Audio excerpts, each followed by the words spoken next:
네, 오늘 성경 본문은 신명기 29장 1절부터 9절까지입니다. 이제 약속의 땅 가나안에 들어가기 직전 모압 평지에서 하나님의 말씀을 그들에게 주실 때 하나님은 그들이 가나안 땅에서 하나님의 백성답게 살기를 원하셨다고 하는 사실을 우리가 잘 알 수 있습니다. 그래서 그들이 그 땅에 들어가기 위해서 깨달을 수 있도록 하나님의 말씀을 집중적으로 그들에게 가르쳤는데 그것은 이제 26장에 끝이 났고요. 27장, 28장을 통해서 이제 그들이 가나안 땅에 들어가면 먼저 해야 할 일들이 그 언약을 기억하고 그것을 마음속에 그리고 후손들에게 남길 수 있도록 그래서 그것을 새겨서 놓고 에발산과 그리심산에서 언약에 대해서 맹세하는 그런 시간들까지도 이제 가지라 했다는 얘기가 아니라 그렇게 하라 이렇게 말씀하고 있습니다. 그러니까 하나님께서 말씀을 언약을 주시고 언약의 내용인 말씀을 율법을 그들에게 주셨을 뿐만 아니라 그것을 잊어버리지 않도록 하나님께서 해야 할 일들을 27장, 28장에서 말씀을 하고 있는 거죠. 그 이제 29장으로 지금 넘어왔습니다. 이제 하나님 사실은 모세에게 할 말을 다 했음에도 불구하고 이제 29장으로부터 남은 이것은 말하자면 그들에게 있어서 더 후속 작업이 필요하다고 생각이 돼서 말씀을 해 주신 것이라고 보여집니다. 그러면 바로 오늘 본문에서 하나님께서 말씀하시는 내용에서 보면 1절에 그렇게 나옵니다. 호렙에서 이스라엘 자손과 세우신 언약 외에 그러니까 호렙에서 이스라엘 자손과 세운 언약이 있었다는 거죠. 그게 바로 호렙산은 시내산을 의미하는 것이고 시내산 언약, 10계명을 말하는 것이라고 하면 여호와께서 모세에게 명령하여 모압 땅에서 그들과 세운 언약의 말씀은 이러하니라. 호렙에서 하나님께서 말씀하셨고 모압 땅에서 지금 신명기의 말씀은 모압 땅에서 주어진 언약의 말씀이니까 별개의 언약이 세워진 게 아니고요. 우리가 아는 것처럼 10계명을 이제 이스라엘 백성들에게 더 구체적으로 그리고 더 분명하게 말씀해 준 것은 호렙에서 10계명을 통해서 언약을 세울 때 그들은 이미 다 1세대들은 광야에서 죽었고 그 후 세대들이 지금 모압 땅에 왔기 때문에 그들이 이제 장차 들어가서 얻을 그 땅에서 이미 하나님과 맺은 호렙에서 맺은 언약이 또 반복했겠지만 더 구체적으로 하나님의 백성으로 어떻게 살아야 될 것인가를 구체적으로 말씀을 한 내용이 이제 26장까지입니다. 그래서 4장 44절에 모세가 이스라엘 자손에게 선포한 율법은 이러하니라 하면서 이제 5장부터 10계명과 더불어 이스라엘 자손에게 이 모압 땅에서 세우신 언약 그래서 별개의 것으로 이해하기 쉬운데 그렇지 않은 것이고요. 시간적인 차이는 있죠. 그래서 호렙에서 하나님의 백성으로 나는 너의 하나님이고 너희는 나의 백성이고 언약을 맺은 그 내용이 지금 모세가 죽기 직전 모세를 통해서 다시 한번 언약이 선포되어지고 있는 부분이라고 말할 수 있겠습니다. 뒤에 이 라이트 좀 이걸 켜주실래요? 지금 화면이 어두워져서 예, 끝났습니다. 요게 삐뚤어졌어요. 똑바로 좀 세워주세요. 화면이 아까 제가 뭘 누르면서 이렇게 삐뚤어진 것 같아요. 이렇게. 네, 됐어요. 그래서 1절의 말씀 속에 하나님은 호렙에서 언약을 맺었고, 그리고 가나안에 들어가기 직전 모세가 아직 생존해 있는 이곳에서 그들에게 다시 언약의 말씀을 상기시켰을 뿐만 아니라 더 구체적으로, 그리고 실제 그들이 이제 가나안 땅에서 정착할 때 지어질 그런 모든 문제들을 예상하면서 하나님께서 구체적인 말씀을 주셨거든요. 그러므로 이 언약의 말씀을 받은 그들에게 하나님은 모쪼록 가나안 땅에서 신앙생활이 성공해야 되고, 그리고 그 다음 세대들도 계속 이어서 신앙생활에서 승리를 거둬야 되는데, 그러기 위해서 듣고 잊어버릴 것이 아니라 이것을 기록까지 해서 그들에게 주셨을 때에는 앞으로 그들의 믿음 생활에 있어서 하나님의 백성으로, 언약의 백성으로 살아가는 데 있어서 실패가 없도록 그런 말씀이 되어졌기 때문에 이미 26장까지 다 끝냈음에도 불구하고 다시 한번 29장을 통해서 상기를 시키는 내용입니다. 뭘 상기시킬까요? 이 내용 속에서 보면 두 가지 언약에 대한 부분과 그리고 그동안 해왔던 역사에 대한 부분을 말하고 있어요. 29장은. 그래서 신앙생활은 하나님께서 앞으로 살아야 할 그들에게 있어서 중요한 것은 언약이었다. 그 언약의 구체적인 내용이 이제 율법이 되는 거죠. 그래서 그들의 신앙을 유지하고 그들의 신앙생활에서 성공할 수 있도록 하기 위해서 하나님은 언약을 상기시키는 거죠. 시내산에서 했던 언약, 다시 모압 평지에서 다시 언약을, 그리고 장차 가나안에 들어가면 그리심산과 에발산에 서서 그 율법을 낭독함으로 또 다시 기억하게 하고, 그래서 이 언약에 대한 부분들을 하나님께서 반복해서 말씀하고 있는 것은요, 그들이 이 언약을 잊어버리면 안 되는 거죠. 이 율법을 따라서 순종하는 삶을 살아갈 때 그들은 언약의 백성, 하나님의 백성, 하나님은 그들의 하나님이 되어지는 일들이 유지가 되어질 것입니다. 그리고 이 이전에 율법이 주어지기 이전에 그 역사는 이제 4장에 기록이 되어 있습니다. 그래서부터 쭉 창세기까지 올라가는 그 역사가 있었다고 하면 그것은 이제 언약이 주어지기 전의 역사라고 하면 29장에서의 역사는 언약이 받고 난 이후에 미래, 그러면 언약에 따라서 그들이 앞에 28장에 나온 것처럼 신실한 자에게는 하나님께서 복을, 그러나 언약에 신실하지 않는 자에게서 하나님의 심판을, 그러므로 역사는 그것을 보여주는 과정입니다. 이 때문에 이스라엘 백성들의 신앙생활 속에서 언약, 그 언약의 핵심인 율법과 그리고 그들이 살아온, 그리고 그들의 조상들이 살아온 그 역사는 그들의 신앙생활을 어떻게 해야 되는지에 대한 설교라고 말할 수 있겠습니다. 그래서 오늘 29장에 이 두 가지를 언급을 하는데, 먼저 언약에 대한 부분을 보면 10절 말씀에 그렇게 시작합니다. 오늘 너희 곧 너희의 수령과 너희의 지파와 너희의 장로들과 너희의 지도자와 이스라엘 모든 남자 하면서 여기 나와 있는 객과 너희를 위하여 나무를 패는 자, 물 깃는 자, 이건 또 유대인이 아닐 텐데 불구하고 다.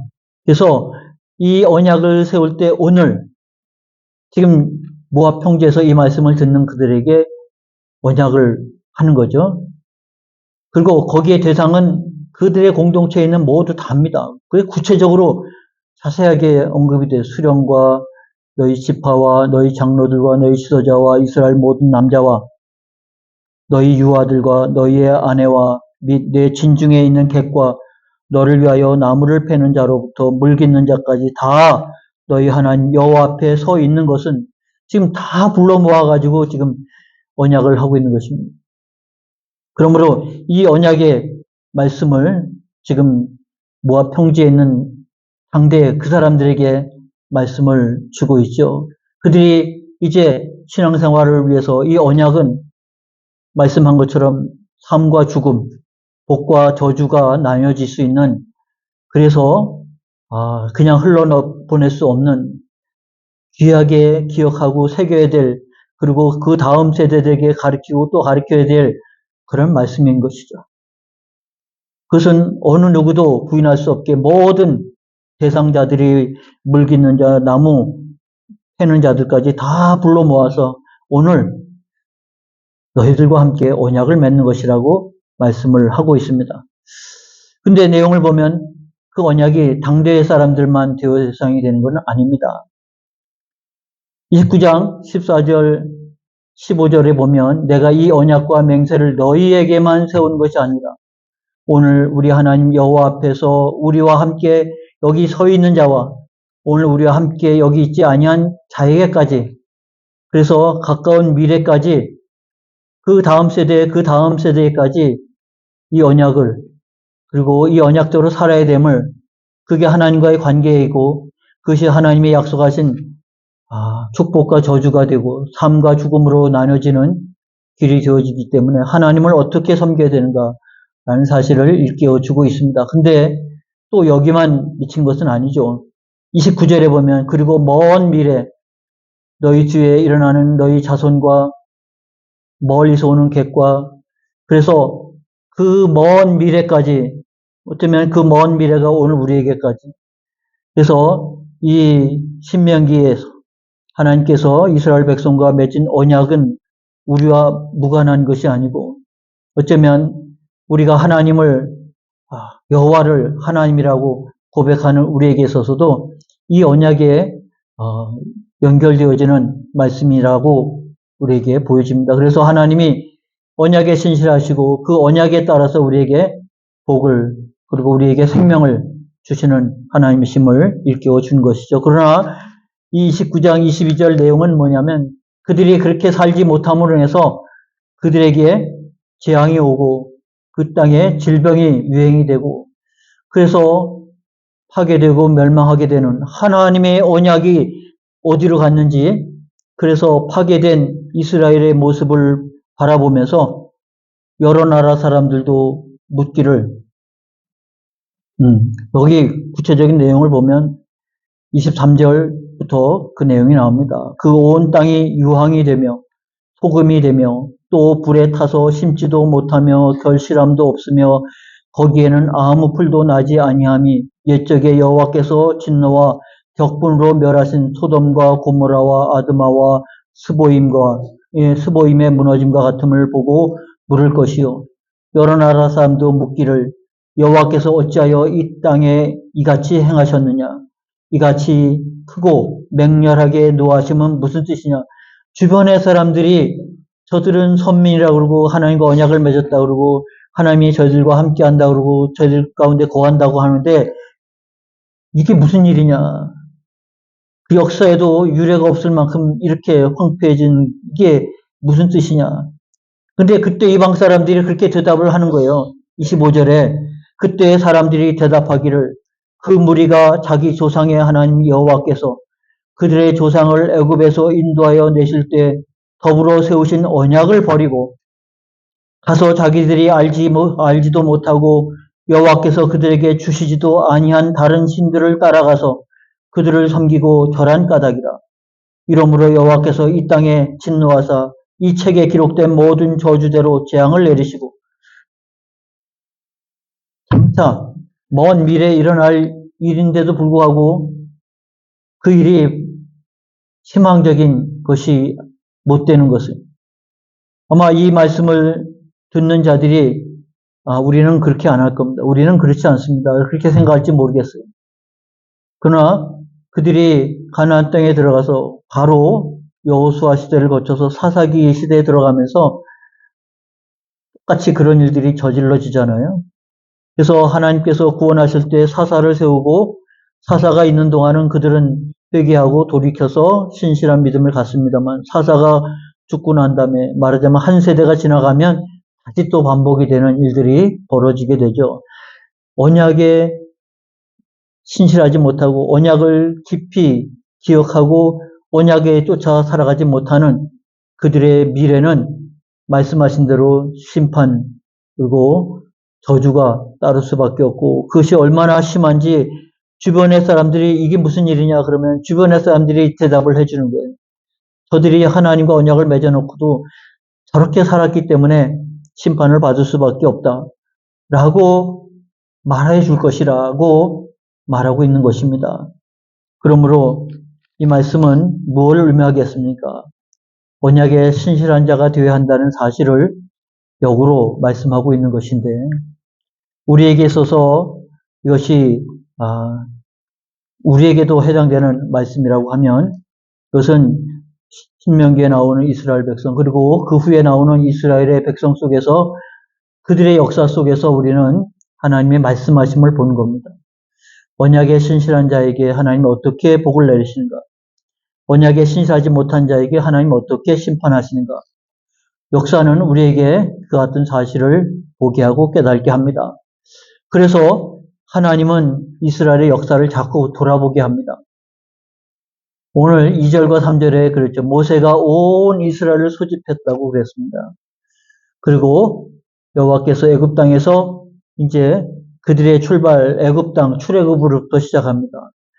너희의 목전에 바로와 그의 모든 신하와 그의 온 땅에 행하신 모든 일을 너희가 보았나니 곧 그 큰 시험과 이적과 큰 기사를 내 눈으로 보았느니라. 출애굽을 할 때 20세 이상 된 사람만 숫자를 세웠기 때문에 그 1세대가 다 광야에서 죽었지만 아직 20세 미만의 사람들 중에서는 생존한 사람이 있었을 것입니다. 본 사람도 있었을 테지만 그러나 사실은 지금 이 말씀을 듣는 사람들은 그 다음 세대거든요. 사실 못 본 사람이 훨씬 많습니다.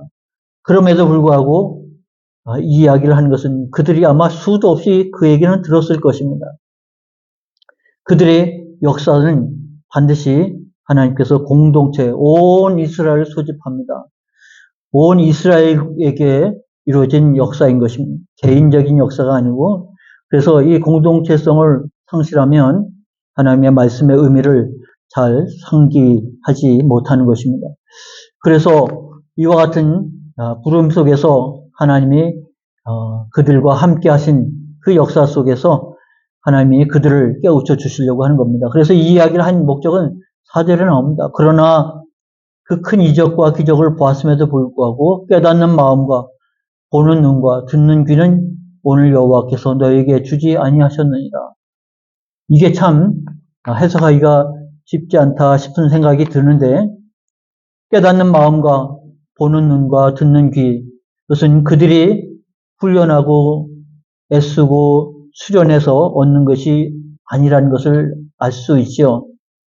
그러므로 그들은 사실 이 모든 것을 다 통찰하고서 주님을 따르는 신앙생활은 아닙니다. 그렇다고 하면 신앙생활은 처음부터 불가능하지 않겠습니까? 그렇지는 않죠. 그들에게 준 언약은 명확했기 때문에 그 언약을 쫓아서 살아가면 되는 것이죠. 근데 이 말씀을 제가 생각하면서 저도 이제 70이라고 하는 인생을 살아오면서 되돌아보게 되지 않습니까? 근데 그때는 그 일을 깨닫지 못했죠. 서운함도 있고 섭섭함도 있고 아쉬움도 있고 후회도 있고, 근데 시간이 어느 정도 지나가서 되돌아보면 하나님의 은혜가 있구나, 하나님의 섭리가 있구나, 하나님 오히려 화가 복이 되게 하셨구나, 하나님께서 낮추셨구나, 그래서 하나님께서 세우시는구나, 이런 것들을 깨닫게 되지 않겠습니까? 요한복음에 보면 제자들도 예수님과 함께 있었지만 깨닫지 못하는 게 많이 있었죠. 예수님의 말씀을 이해하지 못하는 게 많이 있었습니다. 그래서 사도 요한이 요한복음을 쓰면서 이제 그 요한복음을 쓸 때는 이미 성령의 역사도 알고 이제 교회도 많이 세워졌기 때문에 예수님이 하신 말씀이 그런 뜻으로 했다고 하는 것을 알기 때문에 요한은 종종 해석을 붙입니다. 그때는 그들이 알지 못했지만 후에 그 말씀이 그와 같은 일이구나라는 것을 깨닫게 되는데, 지난 주일에 했던 것처럼 이 성전을 홀라 내가 사흘 만에 다시 이렇게 세우리라고 했는데 그 말이 뭔 말인지 제자들이 알았겠습니까? 요한복음 2장에 나오는 말인데, 근데 거기에 육체된 자기를 가리켜서 말씀한, 성전된 자기를 가리켜 말씀하신 것이라고 해석을 붙여주잖아요. 어쩌면 깨닫는 마음, 보는 눈, 듣는 귀, 이것을 여호와께서 주지 않았다고 하는 것이 특별히 불공평하다고 생각이 될 것 같은데, 사실은 우리의 한계라고 생각이 됩니다. 이것을 깨닫고 이것을 보고 이것을 들을 수 있는 것은요, 우리의 연륜 그리고 우리의 경험, 사실 그렇다기보다는요, 바로 보혜사 성령의 역사라고 말할 수 있겠습니다. 그러므로 사실 이와 같은 것을 하나님께서 주지 않았다고 했으면 언젠가는 주신다고 말했음도 되는 것이잖아요. 그들은 이와 같은 일들 속에서 깨닫고 다 통찰하고 가는 것은 아니지만 말씀을 쫓아가는 것이죠. 내일을 일은 몰라도 우리가 그렇게 살고 있지 않습니까? 내일 무슨 일이 벌어진지, 모레 무슨 일이 벌어진지 모르지만 하루하루 은혜를 따라 살아가잖아요. 지금은 이해하지 못하지만 후에 되면 깨닫게 되리라. 지금은 거울을 보는 것처럼 희미하지만 그때는 얼굴과 얼굴을 대면해 보는 것처럼 명확해지지 않겠습니까? 그러므로 이것을 깨닫는 마음, 보는 눈, 듣는 귀를 주지 않았다고 해서 불공평한 하나님이 아니라 지금 우리에게 필요한 것은 그런 하나님에 대한 신뢰를 가지고 같이 한 걸음 한 걸음 나간 것이라고 말할 수 있겠습니다. 그러나 언젠가는 이와 같은 은혜를 주시겠죠. 그러므로 역사는 이것이 깨닫는 마음, 보는 눈, 듣는 귀가 있어야 된다는 것을 알게 되는 거죠. 이게 없으면, 깨닫지 못하면 잠언에 나온 것처럼 사람은 존귀하지만 깨닫지 못하면 멸망하는 짐승과 같다고 그러잖아요. 그러니까 우리에게 이것을 깨닫지 못하면 우리는 평생 그때 그 마음처럼 살면 불평하고 원망하고 그리고 마음에 그런 한을 가지고 살아가는 인생이 될 수밖에 없을 것입니다. 그러나 이것을 깨달으면 감사한 거죠. 나 같은 죄인 살리신 것이 감사한 거고, 나에게 이런 은혜 주신 것이 감사한 거고, 나를 낮춰주신 것이 감사한 거고, 내가 육체의 가시가 고쳐지지 않는 것도 내게 은혜라고 사도 바울이 말한 것처럼, 이는 내가 약한 데서 그리스도의 능력이 강한 것이라고 그렇게 고백한 것처럼, 이것을 깨닫고 이것을 이해하고 그래서 하나님과 동행하는, 그럴 때 하나님께서 성숙된 일꾼으로 세워주시라고 생각이 됩니다. 성령의 역사는 우리에게 그렇게 임할 것인데 이와 같은 일들이 우리에게는 없다고 해도 불가능한 것은 아니죠. 그냥 말씀대로 한 걸음 한 걸음 동행하면 됩니다. 내가 바른 길 걸었구나. 이런 사실 속에서 오늘 하나님은 우리에게 어떻게 살아야 될지를 말씀해 주고 있는 것입니다. 그래서 이것은 이제 장차 그들에게 얻을 그런 내용이라고 말할 수 있겠습니다.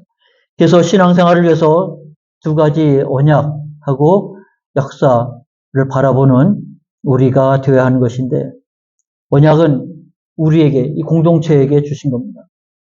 이것은 하나님께서 이 시대에 우리 신앙인들에게 그리고 그 속에 있는 나에게 주신 것이기 때문에 이것이 성경을 읽으면서 신명기지만 오늘 우리에게, 그래서 오늘 언약을 하면서 오늘이라고 하는 말씀 속에서 그리고 앞으로 그리고 먼 미래까지 하나님께서 언약을 주실 때에는 우리가 이 언약이 나에게 미치는 언약이라고 하는 사실에 대한 신앙을 가지고 신앙 고백을 가지고 살아야 되는 것입니다. 물론 우리는 그 조문 하나하나를 지켜야 되는 것이 아니라 거기에 담겨있는 하나님의 마음과 뜻이죠. 그래서 예수님께서 율법과 강령을 설명할 때 하나님을 사랑하고 내 이웃을 내 몸처럼 사랑하라. 그것이 사랑이 율법을 완성하는 것이라 라고 할 때 우리는 율법의 조문이 아니라 율법 속에 담겨있는 하나님의 마음을 따르는 신앙생활이 되어야 하는 것이기 때문에 그것이 내게 현실 속에서 그리고 내 깊은 뿌리 속에 남겨서 우리는 이 시대에 살고 있지만 구약의 언약의 백성다운 그런 삶을 살아야 되고 여호와는 나의 하나님이고 나는 하나님의 백성이라고 하는 이 믿음이 지금도 동일하게 우리와 함께하는 그런 은혜가 되어져야 할 것이고요. 그 다음에 역사의식입니다. 지금 현대사는 지금 어디 가서 말을 꺼내기가 어려운 게 보는 관점에 따라서 전혀 다르게 해석을 하고 있거든요. 그렇기 때문에 이것이 보는 의식은 그야말로 천차만별이고요. 이건 논쟁하고 싸우기 딱 좋은 주제라고 말할 수 있겠습니다. 그러나 하나님은 성경을 통해서 우리가 어떻게 역사를 바라봐야 될지에 대해서는 분명히 말씀하고 있습니다. 그래서 내가 바라보는 역사가 우파냐 좌파냐의 문제가 아니고 이 역사 속에서 하나님은 어떻게 일하셨는가, 어떻게 섭리하셨는가, 어떻게 세워가시고 어떻게 하나님의 일들을 성취해 가시는가를 바라보는 우리가 되어야 한다고 하면 그러면 하나님에 대한 역사 속에서 하나님을 신뢰함이 생기는 거죠. 하나님과 함께하는 자에게 어떻게 하나님 역사하셨는가. 그리고 하나님께서 우리를 하여금 언약을 지키면서 언약법, 율법을 우리에게 주셨는데 율법을 따라서 순종하는 우리의 신앙생활이 되어진다고 하면 이를 통해서 하나님이 이루시는 일들이 명확하고 분명할 것입니다. 그래서 이 언약적인 삶의 원리를 깨닫는 마음, 보는 눈, 듣는 귀 위해서 우리가 기도해야 되겠죠. 근데 예수님께서 너희를 위해서 보혜사를 보내신다고 했으니까 성령께서 우리 가운데서 깨닫게 하시고 보게 하시고 듣게 하시고 그래서 계시록에 요한이 말한 것처럼 교회는 성령이 하시는 말씀 들을 귀가 있어서 들어야 되지 않겠습니까? 그건 성령의 역사고 성령의 일이니까 그러므로 우리에게는 언약의 백성으로서 언약에 대해서 하나님의 말씀에 대해서 하나님의 마음에 대해서 깨닫는 일들이 있어야 되겠죠. 근데 이걸 깨달은 사람도 있죠. 보는 눈도 있고 듣는 귀가 있는 사람도 있습니다. 그런 사람들이 본인만 은혜 받지 않고 그걸 기록을 해놨죠. 정말 가치가 있는 그런 책들을 우리가 보게 됩니다.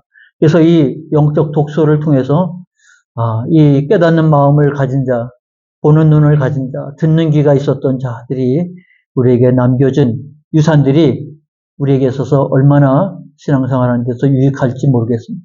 그걸 통해서 우리는 하나님의 말씀, 언약을 쫓아 성경 말씀을 쫓아 살아가는 일들이 더 구체적으로 우리에게 다가오게 될 것입니다. 또한 하나님께서 주시지 않는 일들도 6절에 보면 있었다고 하는데 왜 안 주셨냐면 오직 여호와만이 이 이스라엘과 언약을 맺은 하나님을 깨닫게 하기 위해서라고 그렇게 말하고 있습니다.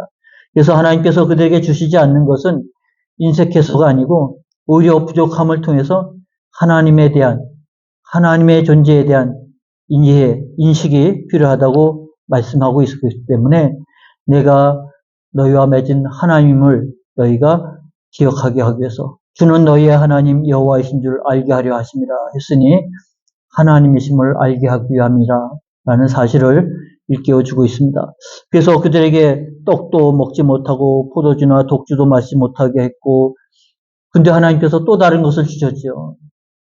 그래서 사람은 떡으로만 사는 것이 아니라 하나님 입에서 나오는 말씀으로 산다고 하는 사실을 깨닫고 그래서 그들에게 만나와 메추라기를 먹이시고 그들로 40년 광야 생활 속에서 넉넉히 살아가도록 하신 것 부족함 속에서 오히려 하나님이 우리의 하나님 되심을 여호와가 하나님 되심을 깨닫는 은혜가 주어졌다고 하면 그 부족함도 하나님의 섭리입니다. 역사입니다. 깨닫는 마음, 보는 눈, 듣는 귀가 있으면 그것을 하나님임을 깨우치는 자리가 되어지겠죠.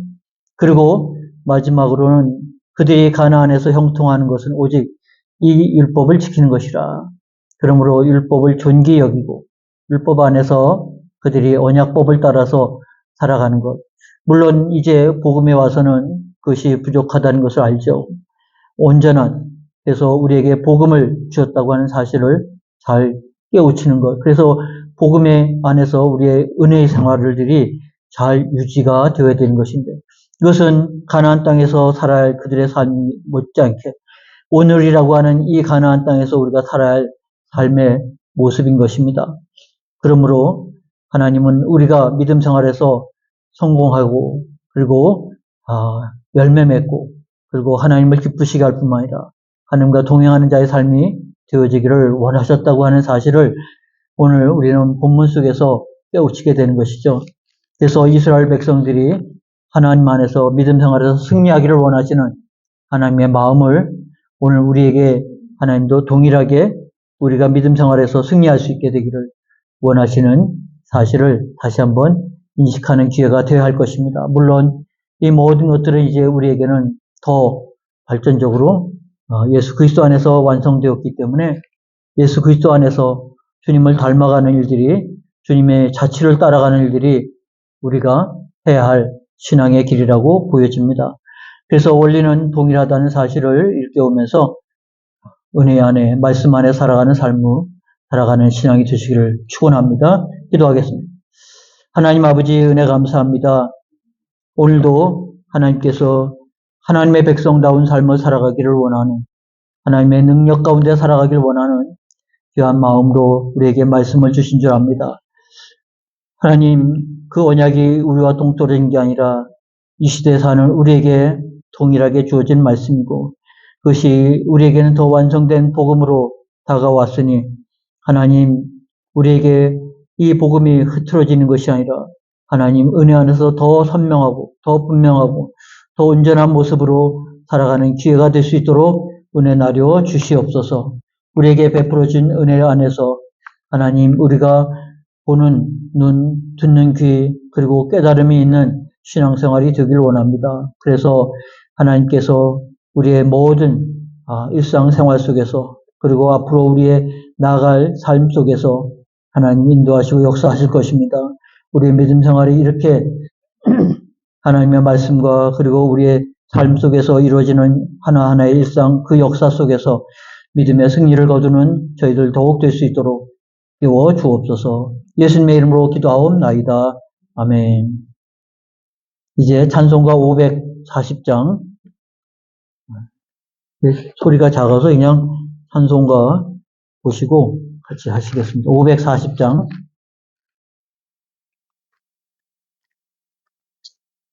주의 음성을 내가 들으니, 주의 음성을 내가 들으니 사랑한단 말일세. 믿는 마음으로 주께 가오니 나를 영접하소서. 내가 매일 십자가 앞에 더 가까이 가오니 구세주의 흘린 보배 피로써 나를 정케 하소서. 주여 넓으신 은혜 베푸사 나를 받아주시고 나의 품은 뜻 주의 뜻같이 되게 하여 주소서. 내가 매일 십자가 앞에 더 가까이 가오니 구세주의 흘린 보배 피로써 나를 정케 하소서. 주의 보좌로 나아갈 때에 어찌하니 기쁠까. 주의 얼굴을 항상 배우니 더욱 친근합니다. 내가 매일 십자가 앞에 더 가까이 가오니 구세주의 흘린 보배 피로써 나를 정케 하소서. 우리 구주의 넓은 사랑을 증량할 자 없으며 주가 주시는 참된 기쁨도 헤아릴 수 없도다. 내가 매일 십자가 앞에 더 가까이 가오니 구세주의 흘린 보배 피로써 나를 정케 하소서. 아멘.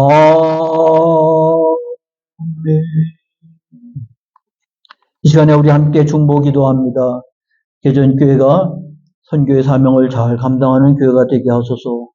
특별히 벨락교회가 이제 200평의 부지를 마련하고 이제 건축을 하려고 준비하고 있습니다. 벨락교회가 잘 세워져서 7교회 중에서 기둥과 같은 역할을 할 수 있도록 예정대로, 계획대로 건축이 잘 진행될 수 있도록 위해서 통성으로 한번 기도해 주시기 바랍니다. 할렐루야, 찬양과 영광을 하나님께 올려드립니다.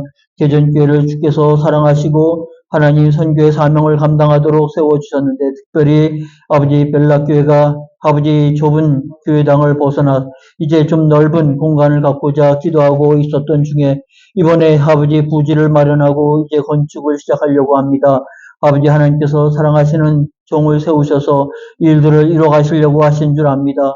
아버지 때가 되어서 하나님 뒤에 이제 이 놀라운 일들을 이뤘으니 아버지 개전교회가 이 사명을 잘 감당할 수 있게 하시고 기도의 아버지 동역자로서 역할을 잘 감당하게 하시고 아버지 우리의 뿌린 씨앗 속에서 아버지 비아르 선교의 더욱더 비약적인 발전과 성장이 이루어지는 기회가 되게 하여 주옵소서. 아버지 우메시 목사님에게 성령의 능력을 부어주시고 아버지 하나님 이를 협력하는 우리 김진만 선교사에게 함께 하셔서 아버지 모든 건축이 은혜 안에서 진행되게 하시고 하나님 앞에 크게 영광 돌리도록 하나님께서 복을 나려 주시옵소서. 성령의 함께 하심이 아버지 놀랍게 임하고 나타나게 될 줄로 믿습니다.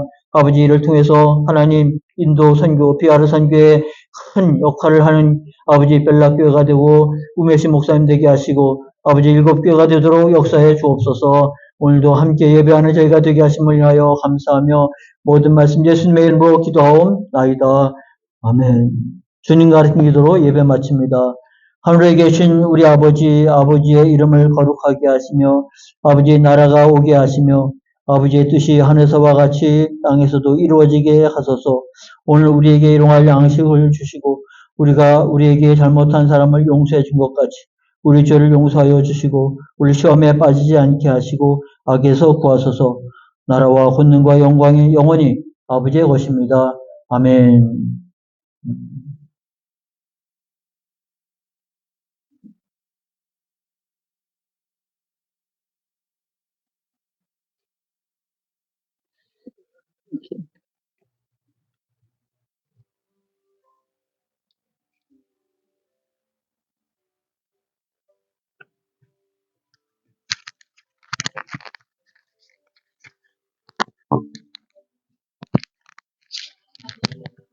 네, 네, 네, 네, 네, 네, 네.